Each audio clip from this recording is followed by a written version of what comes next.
All right, we're going to talk through the high-level overview of our distribution strategy. So first of all, what are we distributing? Obviously, it's the Bible and biblical content. That's what we're talking about, Bible distribution here. And in order to make this effective and easy, there needs to be a web-based, free-use web Bible framework that any ministry can use, including us, to distribute God's Word, and they can adapt it and modify it to their needs to fit their organization and goals. That doesn't exist, and we want to make a publicly accessible, modifiable, adaptable, and extensible web Bible that any ministry can use. And so that's what we're doing. Our distribution strategy is to use the web to do that. But more than that, our goal is to work through any partner that wishes to work with us to help them modify and adapt the Bible that we make to fit their use cases, and of course to make it easy for people to modify it and adapt it without us, without our involvement if they wish to, because we don't want to hold anyone back. So our goal is to work with partners to get this out to a wide range of audiences and to use our free use web framework. I already talked about being extensible. I'm going to talk about a specific partner that we're not working with currently, but we're in conversation with, and talk about the benefits of hyper-personalizable Bibles. And this is something that I'm talking to them and to just anyone who will listen to me about.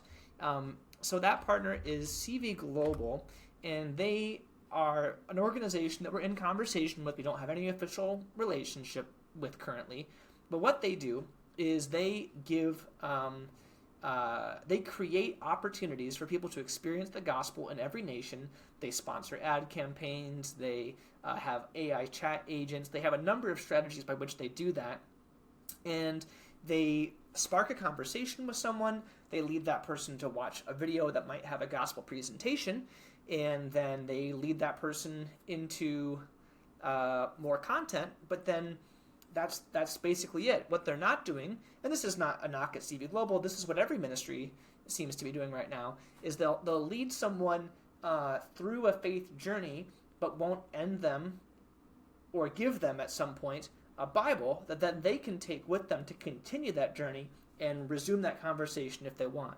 So let's say CV Global wants to do a campaign to northern Nigeria, and they want to deploy a Bible that's going to be, let me pull this up here. All right, I've pulled up an early version of what we're working on where you can jump between the Bible and some texts and jump between a map as well based upon these tabs. And let's go back to our CV Global example, and let's say they wanted to deploy a campaign somewhere here in Africa or in a specific country or region, and they wanted to make a Bible that with a simple URL variable, like up here in the URL, they could say, hey, customize this Bible with links to resources that fit that cultural context, customize it to be a translation that's going to be in their language or the commonly in that language based upon what we have. I'm just picking something. I'm just picking, here's the Hebrew, for example. And then also, let's make these resources available so if that person has an experience in the Bible and wants to continue that faith journey with us or have a conversation with someone, we can make that easy for them. If there was a web framework that would allow any ministry to just do that easily, then the Bible itself, and of course the gospel, could go forth very rapidly through any ministry that wants to deploy it in that way. And it can be hyper-personalized with URL variables to specific regions, specific user journeys, any context you could imagine, and that can include translation, theme, video resources, audio resources, all sorts of stuff. And anything that you could imagine on the web that, a version of that could be done. And so our goal is to make a Bible that we can use to do that, and any other ministry can use to do that. We are currently underway in that project, and we have been for quite some time. It's not done, it's not ready, but we are. It's hard to know, but we're months away from getting that to a really great state where any ministry could then take and deploy that and customize it. We'll see how far we can get, but we're going as fast as we can. Also, this needs to be able to work offline and online. And yes, the web, the internet can work offline. For many people, that's a paradox, or that sounds like it is.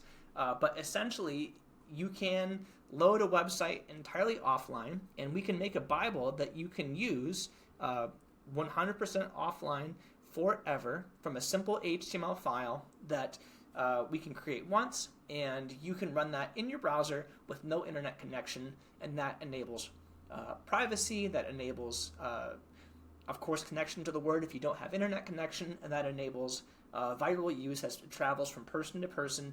Even without internet access, they can still experience the Bible that we're making. If you have more questions about that, we can talk about that, but that's a key component of our use cases we're trying to hit. We also want to make a Bible that works in 2D and in 3D. So here we have the text in 2D, and here we have the text in 3D. This is an early version, but we have other things that we're working on as well. And we'll be able to bring in 3D assets and all sorts of visual resources to help people see the context, visualize the tabernacle, or perhaps see trade routes and see where Israel is on the map and see certain experiences highlighted, all sorts of stuff. Our tool set is designed to accomplish a wide spectrum of experiences. And then lastly, we want to make a Bible that can be distributed, personalized, extended, modified, and last of all, collaborated with, so that the Bible can be maximally utilized and can travel through the path of relationships as people share this experience with other people close to them and collaborate not just with others, but also with AI as may be best based upon those use cases. And what the spectrum of collaboration can mean has wide implications, and we're going to cover that more in our discipleship and our content strategy. So I will end that video, this video here for now, and keep going to learn more. Thank you, and God bless.